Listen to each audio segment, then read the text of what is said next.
what I want to do today, as we dive in here, we're going to start as people are coming in with a warm up. So if you're somewhere where you can make a little space to move, do that now because we're going to start with moving a bit. And the reason this is important is one, it helps us learn better, it helps our attention. But also, I want to show you some things, some feelings in the body that we're going to have in this simple movement that will carry over as we're watching videos and as we're looking at some photos and we're talking about posture and we're talking about movement of the riders. So I always feel it's really important for us as riders when we are learning to have a feeling. It's like putting a waypoint, putting a map dot, that we get this feeling in our body, and then we start to become more familiar with if we're there or not in the saddle. So, there's some riders that I've taught from many years. I started teaching when I was 16, actually even a bit younger than that, teaching younger kids. But I started teaching kind of my first real teaching job at 16. And with so many years of working with different kinds of riders, what I found makes the biggest difference in a rider's ability to progress is not their level of fitness. It's not their necessarily even level of past experience with horses. What do you think it is? What do you think is the one thing that makes the biggest difference in a person's ability to progress? I've found that it's body awareness. So it's the ability to be connected and to be aware of where their body is in space, to be able to feel, are they in balance or are they out of balance? Where are they holding tension? Having the skill of being able to feel where they're holding tension and also to release that tension. So these are the things that I want to guide you through and improve for all of us through these simple warm-up exercises is improving our body awareness. And then we're going to be looking at some photos and some videos together. And we're going to be looking at 4 different points that when you are looking at yourself, whether it's a photo, whether it's a video, but you're looking to, for feedback from your own riding, where to look. So does this sound like it's going to be helpful to everyone? And again, we've got a small group on here today. On purpose, I wanted to invite you in smaller groups so that we can go through more questions. So if you have any questions, please feel free to put those in the comments as we go along, and you can jump in at any time with questions. And I'd still love to hear, if you haven't put in the chat, I'd love to hear from you what kind of riding you do, because I can give specific examples that will be more helpful and more specific to you if I understand a bit more about your riding situation. So what kind of riding do you do? All right, so again, if you're somewhere where you can move with me, go ahead and just find your space, stand up. You're going to stand with your feet about hip width apart. I'm going to move back just a little farther here. And we're going to start with a really simple movement that actually comes, I've first experienced it through Qigong, and it's used in a lot of the different martial arts.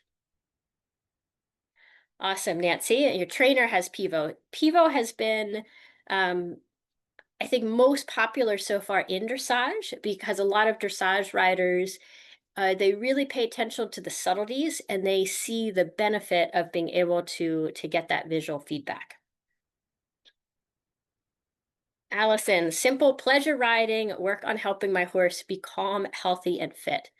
Awesome. That's what we want for all disciplines, is at the base of it, a happy and healthy horse. Okay, so this simple movement that I'm doing right now, I'm going to move my camera down so that you can see for a moment a little bit more of how my hips are moving, because I'm starting this movement here from my pelvis. And that's a really important piece. And that's what I want you to pay attention as you do this, is just letting your arms be really soft and relaxed, swinging here from your pelvis and allowing that movement to be what swings your arms at your side. And as you do this, we're gonna move the focus to different areas of the body as you do this simple movement. So just continue the movement, but now pay attention to your back, to your spine. And notice if you feel upright. Experiment a bit. If you lean forward, notice how that changes the movement. If you lean back, how does that change the movement? And then see if from experimenting of going too far forward, too far back, maybe even a little to one side, if you can feel where you're most centered and most upright through your back and your spine. And then even notice your head. So notice if you pull your head back, how does that affect this little movement? If you push your head forward,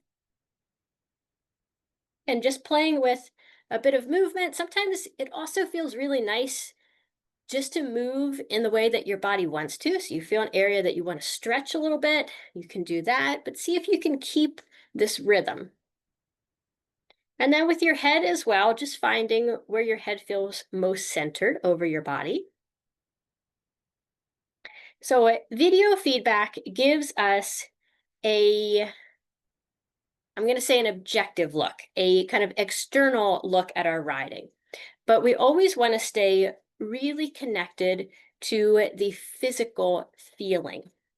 And I find that riding, sometimes as I talk, I lose my rhythm. So notice if this ever happens for you, as you're thinking, do you lose your rhythm?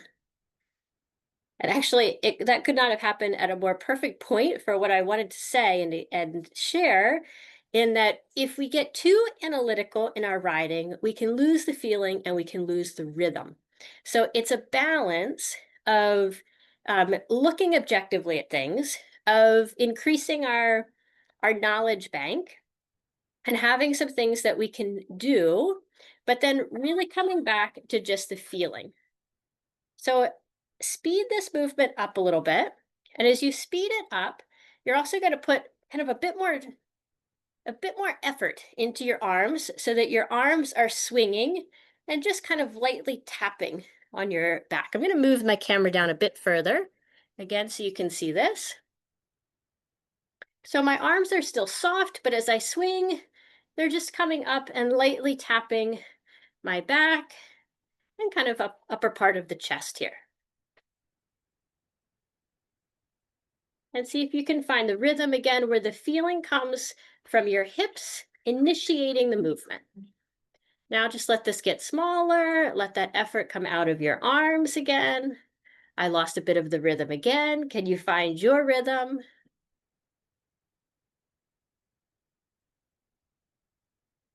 And then just gradually let it fade away.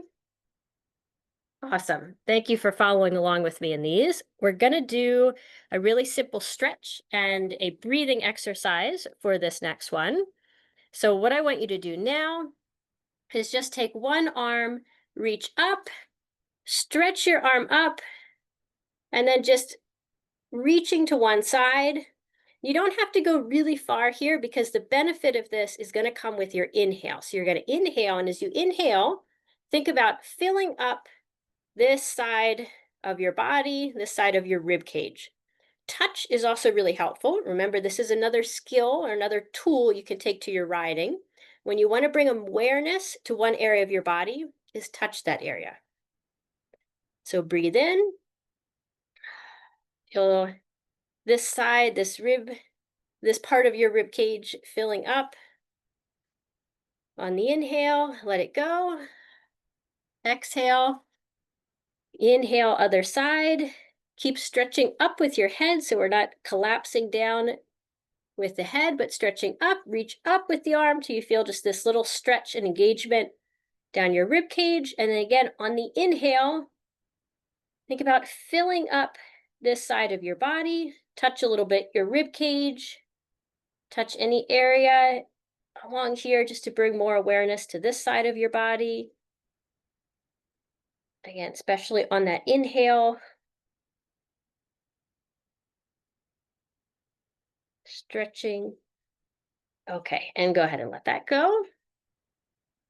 Blend. Okay, now we're going to go down it to the ankles. And this one is, we're going to start doing it together. And then I'm going to explain why I want you to remember this for a particular video that we're going to watch later on in this session. So you're going to put your weight into one leg. Your other foot, you're going to bring up so that you're just on kind of on your toes, and you're just going to softly roll out your ankle. And as you do this, you're going to work your knee. I'll move the camera down in a minute. So your knee is kind of drawing a big circle. Your ankle joint is moving through its full range of motion here without a big stretch, meaning we're not trying to, really go to the maximum, but just comfortably rolling through normal range of motion. I'm going to move my camera down now so you can see more.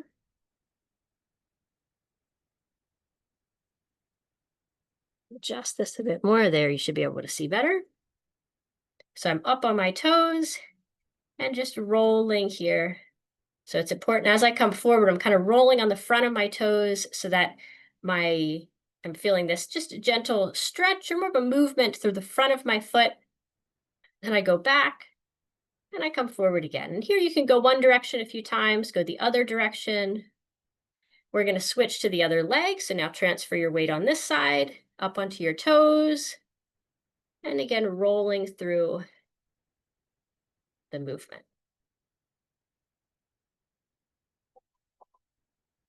Really nice. Keep that little motion going. I'm going to move my camera back up. So as you're doing this, feel the range of motion that you have in your ankle. Feel the quality of the movement. Anytime that the movement feels really challenging or you have an area where it's like, oh, that's a bit painful there, go slower and go smaller. So when we do these kind of exercises, we're not looking to just push through it, but instead we're looking to go really softly and just kind of touch into the area where maybe it's uncomfortable and then move back out. We want to do these kind of movements where it feels good, because as we give the body more confidence in what is, in that the movement feels good and is possible for us and is safe for us, that is how we can increase our range of motion and increase it without going more and more into pain. But that's a whole nother subject. Okay, so now we're going to do one little warm up, one more together for head, because this is one we're going to see in the videos as well. And then we'll start moving into some of these videos and watching those together. So again, standing soft knees here, so lightly bent in your knees, and just go ahead and roll your head to the front, over to one side, over to the other side. And now I want you to imagine that there was a little string pulling your head up. And go ahead and move in different ways. So again, almost imagining like you were a little puppet and someone had a string on the top of your head, and they can pull that string forward and down. They can pull it up. They can take a little rotation in it. So as you're doing this, the idea that I want you to feel is how we're using this visualization of a little string so that you keep this slight kind of upward movement in your body. And just exploring with where can you take your head and how does it affect the rest of your body? How does it affect your upper back? Can you feel maybe how just moving your head is changing a bit your thoracic spine? And some of these movements, you may feel a little bit silly doing them.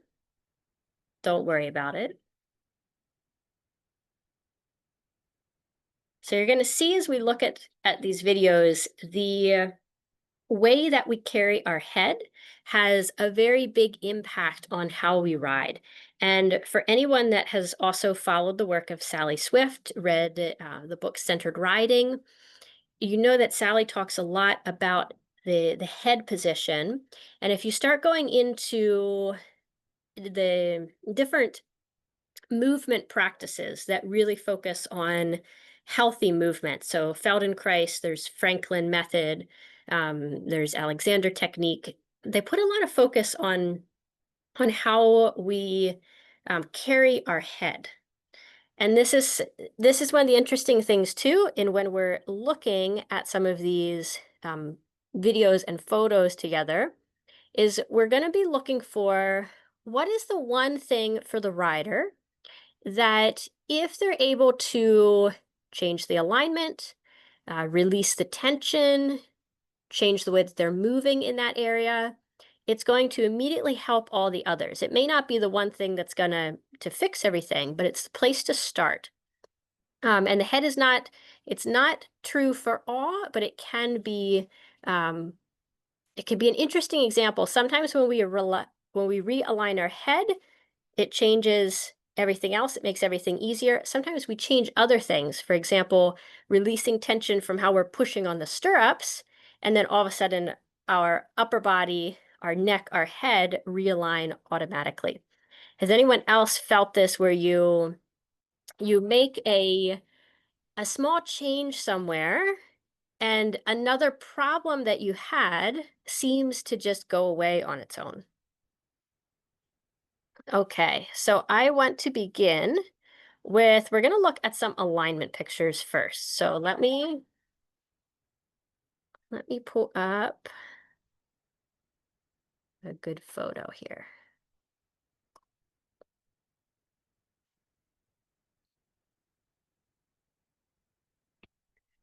Okay, what are some rules of alignment that you have heard about riding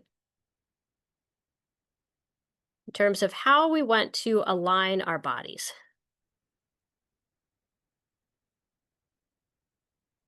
And just to make sure, can everyone see the photo that I've got pulled up here?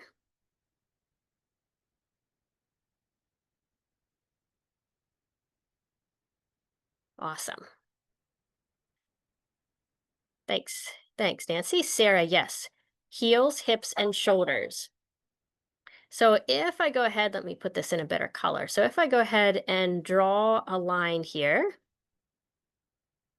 and I usually like to draw the line the best that I can through the hip joint, and then I kind of see where everything else lines up from that. Let me make sure I've got this in a plumb line, straight up and down. I'm going to draw it a bit up too. So I think I should probably take it a little back. Hip joint would be right about there. So the shoulder hip heel line refers to neutral position. Are there times that we move out of this? Of course. For example, jumping position isn't aligned with shoulder hip heel, but the rider's center of mass is over the feet. And we're going to do a little exercise to feel this in just a moment too, because we have alignments that are true for different activities. And then we have think of it as kind of alignment in motion. And we have movement things that are true. So here we've got a rider. We've got a line that goes through her hip joint here. And we want to see the line actually going through the ankle, because the beauty of this line is that it's aligning the major joints of the body. And that's why we did that movement with our head. We actually want to see, ideally, in a standing posture, or when we're riding, that the ear, because this is this joint of the jaw, to the shoulder, to the hip, to the ankle. So this rider in this snapshot has a really nice line that's going from her hip joint to her ankle. The upper body is a bit forward, and the head's a bit forward of this line. This is one of the things that I start to look at the context then of the picture. And when we are watching video, we've got the beauty of even more context. So does this horse and rider pair, what else do you notice? Because the first thing I mentioned about giving 4 points, the first thing is alignment. The second thing is the quality of the movement, the overall quality of the movement. And I think about this as looking for, when I look at the picture, does it stand out to me? Do I see lots of signs of tension, of tightness, of discomfort? Or do I see what looks like a happy pair? So what are you noticing with these two?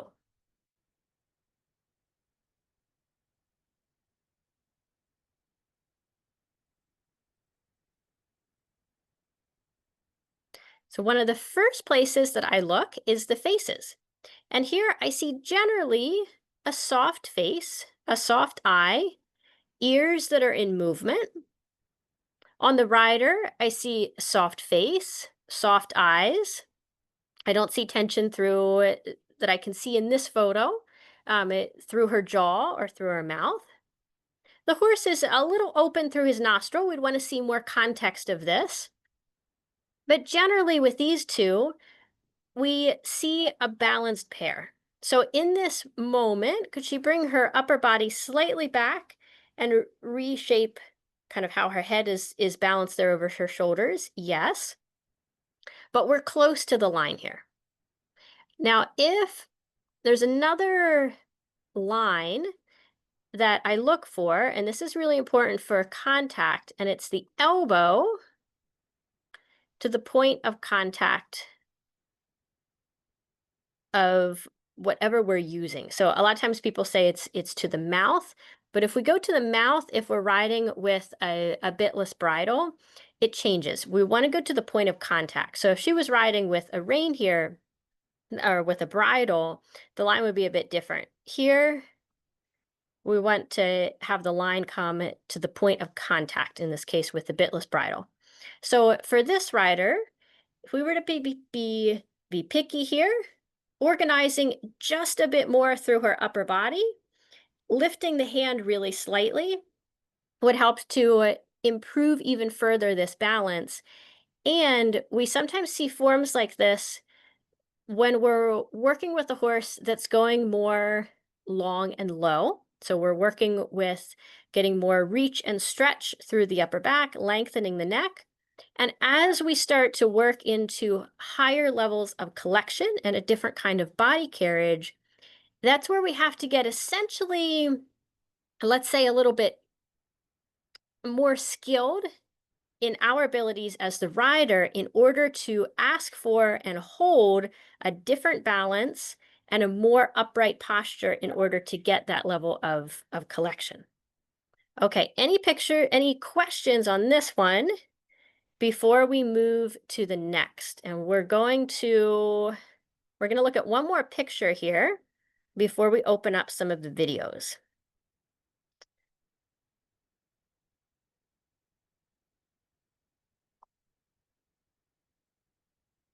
Okay, so this is a picture of me. Here I was demonstrating a really common postural misunderstanding, really an error that a lot of riders make. And can anyone spot what that is? And sometimes you can even slip by this alignment piece, which is why we always have to go further than just, say, drawing lines. Because if we draw a line on me here,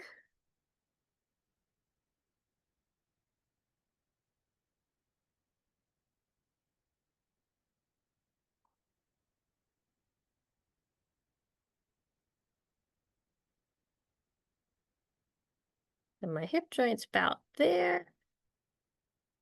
So my hip joint and my shoulder are pretty much in line. Oh, thank you. Let me pull up this next photo. Good feedback.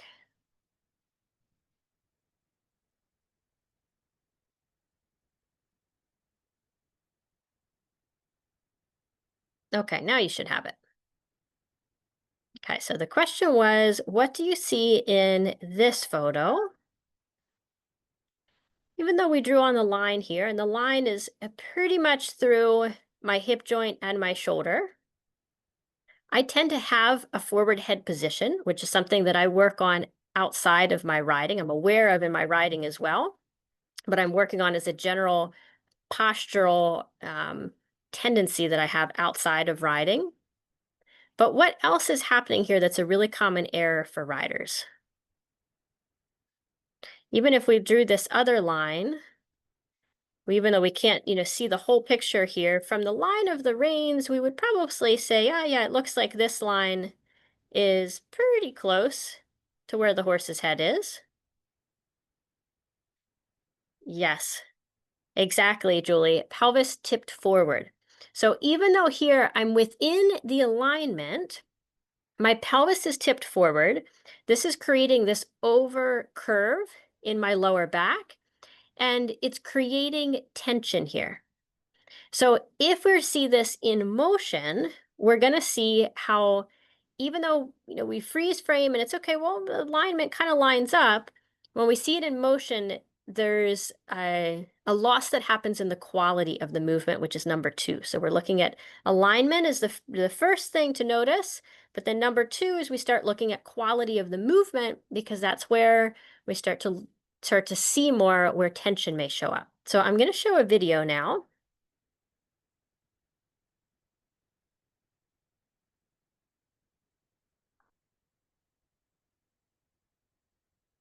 And again, with these videos, I know I don't even have to say this for the group that's on here, but I'm very grateful for students over the years that have sent in videos that have given permission for us to watch and to learn from their videos. And we are all learning. We're all constantly improving, myself very much included. Okay, so I'm going to give you a minute just to watch this rider. And if we were to freeze frame it, and this is often what I do watching my own videos, is I'll watch and then I'll freeze frame certain points so that I can see a bit more in the moment. And usually where I will freeze frame is when I am kind of directly horizontal, when I've got a good side view to the camera, and also when I've got a really good view with the camera from directly behind. And we're gonna go through what to notice there as well. So I'm going to hit play again. So this one is a bit more subtle, but what are you noticing about the quality of the movement? We've got some rhythm here, but what's lacking? What could improve? And in the movement, and this question is specifically what could improve with the horse's movement? My mentor in riding, and especially in teaching, Wendy Murdoch, has several rules. The second rule is the horse gets to vote.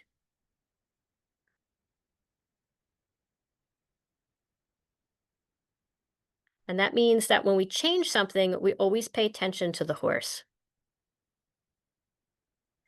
So has anyone else noticed in this video as well, there's a general lack of impulsion, that the horse really isn't moving forward. So we've got a decent rhythm, but we're just lacking the impulsion. So again, learning comes in stages, and for many horse rider pairs, just finding a quiet rhythm can be a good next step. But then if we want to start improving, if we want to start having a good canter transition, if we want to be able to start working over poles, do more figures, we've got to start having more impulsion. And what's happening here, this rider is demonstrating a position that's very similar to that last photo we watched, in that if I frame it here, even though she's a bit far away, can you see how the top of the pelvis is tipped forward? And she's maintaining a very upright position, but it's upright with a lot of tension. And that tension, both from the position in her hips, as well as the tension that's created by the constantly kind of kicking leg, which is an effort of the horse to continue his forward motion, the tension that's created by that is actually going to be blocking and limiting the horse's ability to really get a nice forward movement. Okay, so this is a perfect place to end, because here we can see a really good view of this rider from the back. And when we're looking at our own riding, here's where we can make another observation about our alignment. And the first thing to look is the pelvis level, because we always want our pelvis to be level. And the reason that we really want our pelvis to be level is because when our horse is moving well, we want our horse to be moving upright. When a horse starts to twist through their rib cage, when a horse starts to lean one direction or the other, again, out of the context of doing some kind of extreme activity, if we're in a pattern of the horse always leaning or of the horse always twisting through the rib cage, that's not going to be a healthy movement pattern for them long term. And it starts with us needing to be centered, because if we start to go off center, whether we're initiating it because we're a bit crooked, or whether we're following a horse's crooked pattern, it's going to be very challenging to correct the horse if we're still in that pattern. So I look first at, is the pelvis level? Then we can look at shoulders, and then we can look at legs, but it really starts from the pelvis. And if we have, say, shoulders that are maybe a bit like this, so you watch your video and you notice that you've got one shoulder up, the first thing to look at is the pelvis. And is there adjustment that needs to happen in the pelvis so that that's level before we start going to extremities? It's just like also with this rider, before we would start correcting, lower leg swings too much, keep your leg still, for example, we first have to release the tension that's being held here in the pelvis. And that is going to bring us to our next step here. Let me just take this screen share off. So the first thing to look at is alignment. The second thing is the quality of the movement. We took a look at that in this last video. The third is, where do you notice a lot of movement happening? So did anyone else see in that last rider how there was a lot of movement happening in the lower leg? We saw from the context of the horse being a bit slow that she was probably using her leg a lot in order to try to keep him going.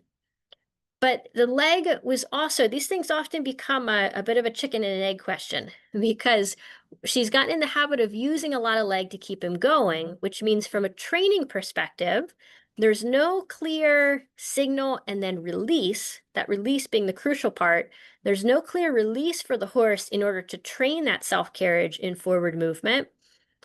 And the swinging leg is also a result of the pelvis being forward, creating some tension there, so that when we stop movement in one area, we're always going to see another area that starts to move more in order to compensate. So if the pelvis is really tight because it's a bit forward, and then the lower back is tight, we'll often see that the movement that's being created essentially from the system of horse and rider will then result in an overactive swinging leg. So again, the key is to look at what's the one thing that would make this better for this horse and rider pair. First, the rider bringing back the top of the pelvis, actually softening the belly, softening the back, is then going to allow the leg to be more still. If she tries to just hold her leg still, then her hands might start bouncing. Or she's going to be more out of balance, that if the horse has a little stumble or has a spook, she's more likely to be thrown off balance or even have a fall in those kind of situations. So is this making sense to everyone so far? So we've gone through 3 so far: alignment, quality of movement, and noticing areas that are moving a lot. Sometimes even just noticing the areas that are moving a lot when we're watching a video can be true for the horse too. So if we see a horse that is, let's say, tossing his head, or we see a swishing tail, we want to notice these things because these are really important feedback and markers from the horse too. So I want to pause here just to talk a bit about the Pivo, because that last video, I didn't confirm with the rider, but I'm pretty pretty sure that was filmed on a Pivo, judging from how it was filming and the way that we saw the little bit of the kind of rail of the kick guard in. So I know, who was it that said earlier that their trainer uses a Pivo? Nancy, your trainer has one. Does anyone else have experience with the Pivo? So I've known about Pivo for a long time. To be honest, I've only recently started using it, and we're working with a number of students that we have in the balanced riding course that are sending in videos for feedback are using the Pivo as well. It's this simple little device that when you turn it on, it connects to your phone. You put your phone right in here, and Pivo has a technology that it tracks the shape of a horse. So you put this on, it sees your horse, and then it tracks. And then you just put the pod on a tripod, and it has a starter kit that comes with the pod, which is what I'm using, but you can also use just this with any tripod, or you can set this. We've got one person that's currently setting this on a barrel, but you can use it on its own. You can use it with the tripod, and then it also has a remote that you can control from your horse. So this is the Pivo. Because Pivo has been helping us recently with testing and also with bringing this to more of the horse class community. They gave our community a discount, so you got 10% off if you order through horse class. And I'll just put the link in here. And then we are also doing the reviews through Balance Riding course. If you want more information on that, send us an email at, you can reply to any of the emails, or it's info@horseclass.com, but you can reply to any if you are on the email list, and we'll get you more information about how to get into the Balance Riding course. Okay, so we had left off at number 3, which was noticing areas where there's a lot of movement. So now I want to focus in more on where are we not moving. And that's what I'm going to show you in this next video.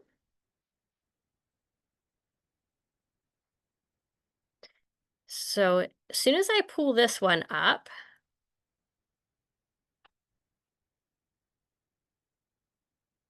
we're going to go ahead and watch this one together. And I want you to notice, especially as this rider begins trotting, is there an area that's not moving? And hint, it's related to one of the exercises that we did in the warm-up, in our warm-up together.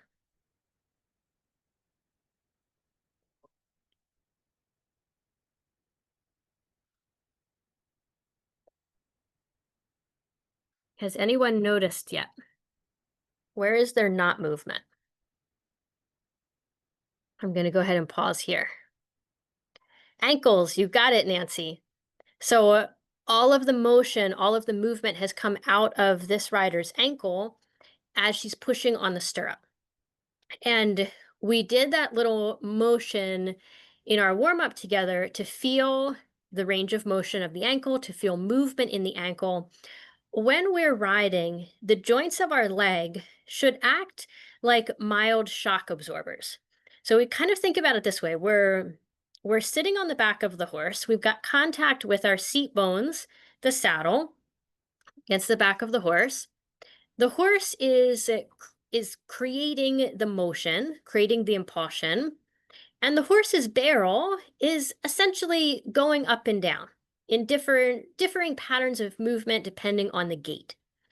And we need to be able to follow that movement, because if we're pushing against that movement, and this is where pushing on the stirrups, trying to push the heels down, is often misunderstood, because if we're pushing there, then we're essentially pushing against that movement that the horse is creating.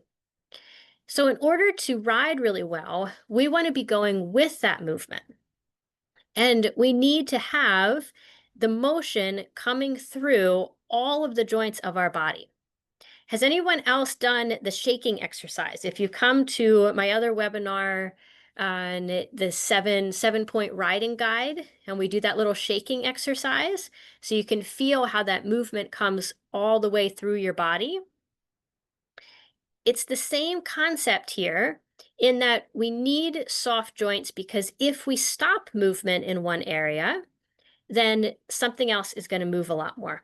And for this rider, we see that movement happening in there's kind of this bounce that's happening in her upper body.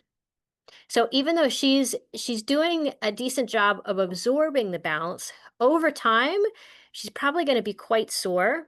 And if we were measuring what was happening on the horse's back here, there's more force on the back than there needs to be. So for this rider, the first thing I would recommend is softening the ankle, bringing the leg slightly back, and changing the habit of pushing on the stirrup. And there's an exercise to do that's really helpful for this one. This one I also learned from Wendy Murdoch. And I used to do this in a very hands-on way with my in-person students, is that I would actually run along next to them as they were riding. I would put my hand between their foot at the bottom of the stirrup, and I would say, okay, you need to have just enough tension here that I can't pull my hand out really easily or it doesn't just slide out, but you can't crush my fingers. And what they would find is how first they would usually grip a lot with their knees and try to pick their foot up because they were so afraid of crushing my hand. And then they would find that if they softened their leg, softened their ankle, and allowed their foot to rest, then they had a completely different feeling of that contact. And back to that awareness, there's more awareness of your foot in the stirrup. There's so many times that just in general, if we lose awareness of our feet, then we're not really grounded. And grounded is one of these words that I think can sometimes sound, kind of esoteric, and you may have a sense of it or you may not. But to me, a really simple way to define grounding is how aware of you of your feet on the floor. So even right now, even if you're sitting, put your feet flat on the floor, bare feet, extra credit, and just notice how can you feel your feet kind of widening as they contact the ground? Can you feel your individual toes? Can you feel the structures of your foot? And then carry this same level of awareness to your riding.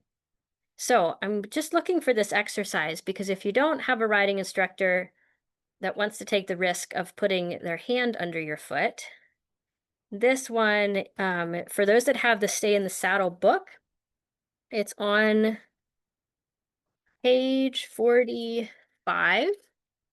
It's called Squishy Stirrup. It's going to be probably reversed in the camera here.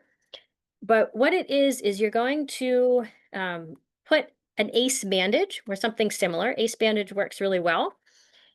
You wrap it around the bottom of the stirrup, wrap it up really well so there's no chance of it, coming undone and flying around behind your horse. But wrap that up. It creates this little squishy thing on the stirrup, which creates a different sensation of your foot resting in that stirrup. And that sensation is going to bring a more awareness to that area of your body and can really help with changing if you have a pattern or if you start to watch videos and you notice that you've got a pattern like that last rider. So that's in the Stay in the Saddle book. I will throw a link in that as well. I know just from recognizing many of the names that are on right now, you already work with the book, but also keep in mind, I love helping you find the best exercises so that you can really get the most out of books like this. So if you ever have a question or you have a challenge in your riding, just send me an email, reply to anything that comes out from horse class. I'll see it and I can help you find the best exercise. And with the video coaching that we're doing as well, um, for the riders there, I'm usually recommending specific exercises to practice that week before we come back to, and they send in the next video. All right, so alignment, quality of movement. Where are you noticing a lot of movement and where are you not moving? So there is one more video that I want to watch together here. Let me get that one up. So now in this one, this is kind of the opportunity to practice what we've looked at so far. I think this is the right one. Yes. So I'm going to go ahead and play it. And thinking of those four things, what do you notice?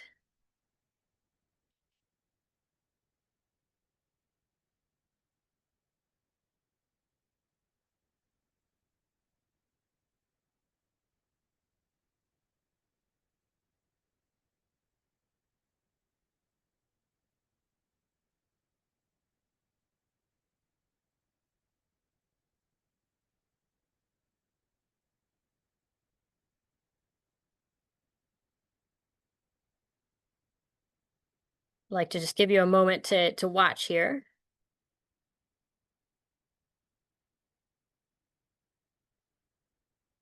Okay, so let's take a look at alignment first. Let's look at it first in the trot. And for looking at alignment, even though we can see it in motion, we're going to pause the video to look more specifically. What do we notice with the alignment? So right here, if we're to draw a line from shoulder through pelvis, yes, you've got it, Allison. The legs are quite forward. Now, I always like to take into context, she's riding in a Western saddle. Many Western saddles have the balance point, that the balance point of the saddle, the lowest part of the seat of the saddle is farther back, and the stirrup hangs farther forward.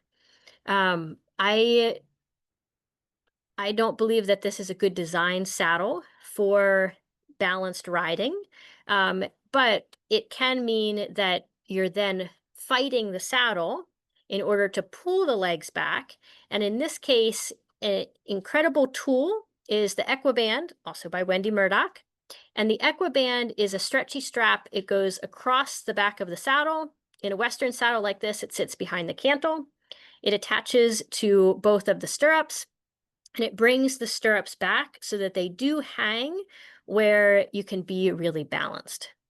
Nancy as well noticed that the head is forward.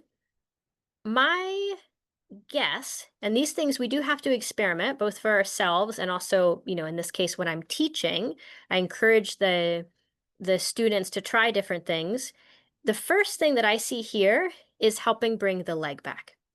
And why I go first to the saddle in this case is when we're into canter, like if we get to a good point here, but even here it's already changed. When she first picked up the canter, she braced a bit in the stirrups. Right in here, there's some brace again that's happening in the stirrups.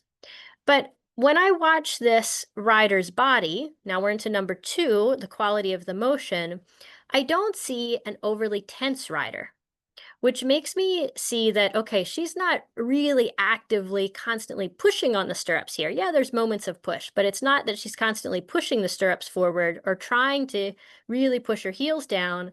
I think the saddle is putting her in a bit of a bad spot. So my first fix that I would want to do is let's help her by bringing the stirrups back, setting her up in a good place, and then from there, if she continues to push them forward, now we know that we've got to do another exercise like using that squishy stirrup in order to change the awareness and the pattern of how she's using the stirrups. My guess is because her legs are coming forward, her head is also coming forward. And that's where we're going to do one more little exercise together. So I want you to just standing, lean forward. and lean forward until you need to take a step. And then you can do the same going back. Lean back till you need to take a little step back. Your body will take that step before you fall. There's very few people that are going to be able to just let themselves fall without knowing that there's a big mat there, and even so, then the hands are going to come up. But your body is going to keep your feet underneath of you. It's going to organize to keep your balance. So when we have this kind of a situation where the feet are getting too far out in front, let me bring it up again, where the feet are getting too far out in front, the head sometimes starts to come forward because it wants to balance over the feet. Because just as we take our head forward and then we've got to take a step forward, if our legs are getting kicked out in front of us, we don't want to fall back. So we're going to bring our head forward in order to keep that idea of, you know, weight balanced over feet. So my guess here is that telling this rider to do something different with her head is only going to create more tension. But if we help her find where her leg is really solid underneath of her, then the head will automatically start to organize. And then sometimes we run into patterns, postural patterns, like I've got myself of a forward head position. It's actually really, really common these days because so many of us do a lot of work on computers and devices that encourage that kind of a posture. And it takes work that's going needs to happen outside of your riding to correct those kind of overall postural tendencies. And my guess too, again, keeping along the lines of let's look for, the one thing that's going to be the most beneficial. And I always want to make the change there before I start picking at a lot of other things, is that Allison, you're right. We're seeing some bouncing, especially in canter, where she's getting bounced out of the saddle here. That also is coming from the legs being far forward, the tension happening kind of through the head and neck that is preventing her from being able to follow the horse well. So I would want to start there. I have a feeling when this rider finds alignment, um, their when they find alignment, their motion is going to steady pretty quickly. Because there is another quote. Let me see if I can find this one. This one is in my balance riding course, but the quote itself is from Todd Hargrove. And those that have come into other webinars, you've probably heard this one before, but it's such a good one for our riding. I think is it here? No. And if I don't find the exact quote, I'll tell you the gist of it.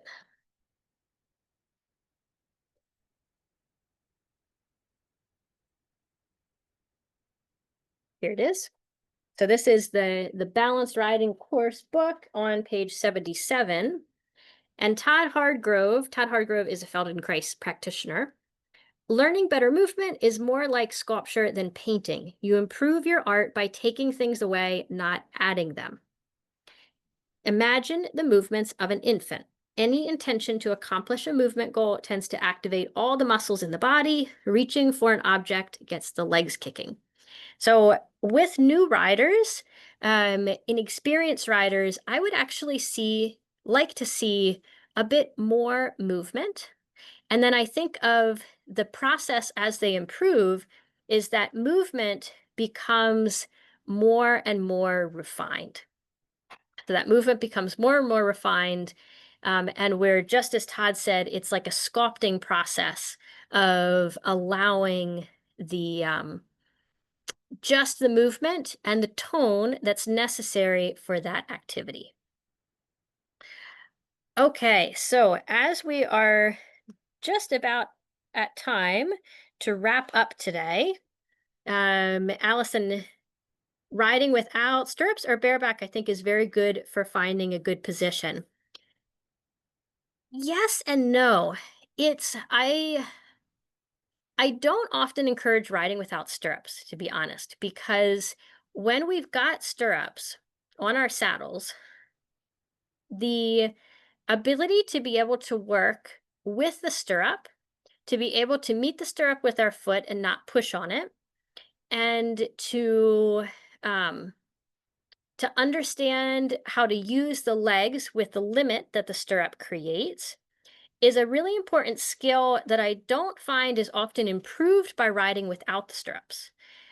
Riding without stirrups, it can be a good skill, but it has to be watched very closely because if it's done without kind of awareness, it can create a lot of gripping, and it can in the long run create a better experience, but sometimes at the short term, like hard riding for the horse because the rider is gripping or they're bouncing quite a lot. So in military days, it was used a lot, but it was definitely not the teaching strategy that was necessarily the easiest route for the horses that were being taught.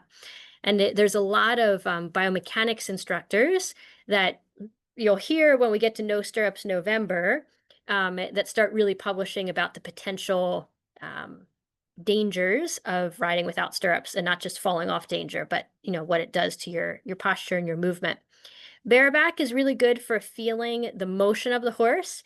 To be honest, these days I mostly ride bareback for a number of different reasons. Bareback can help with finding your center. When you get in the saddle, it is a bit distinct because when we ride bareback, the saddle helps to join it basically helps to narrow the horse's back. So we're not sitting as wide and our leg is able to hang under us. When we're riding bareback, we're sitting on a wider barrel in almost all cases. So we're sitting on, a wider barrel that changes where our legs hang. So it's not something to say even do it or don't do it. It's just to notice the differences. Thanks for being here, Sarah. Hope you enjoyed this. And yes, I will put up the recording. So very last thing for today. Again, thank you to Pivo for giving us the discount for the horse class community. The link for that is here. If you're watching the recording later, I'll have it down below. Also, if you're interested in getting coaching on your riding, send us an email, info@horseclass.com, for more information on what we're doing now with the balanced riding course and video coaching opportunities. Stay in the Saddle is going to give you many exercises like we went through today. We went through one of them. Stay in the Saddle has exercises for rider warm up, for rider position. That's what we did with the squishy stirrup. But then it also has exercises for the horse as well that go from beginner, intermediate to advanced. And I give you a system for combining these exercises so that you've got a warm up, you've got an exercise to practice for you. With these videos, you also get to learn what to focus on. So an exercise for you, exercise for your horse, whether you're working on helping them be more supple, be more forward, be more relaxed, and then you put the two together and it creates a nice little ride session for you. So I'll include the link for this as well. If you are videoing your ride, either with the Pivo or with having someone do the video for you, remember to get a good side view, get a good view from behind, look at alignment, look at quality of movement, look at what is moving a lot, and then look at what is not moving. Thank you, everyone. Great to have you here, and enjoy the rest of your day.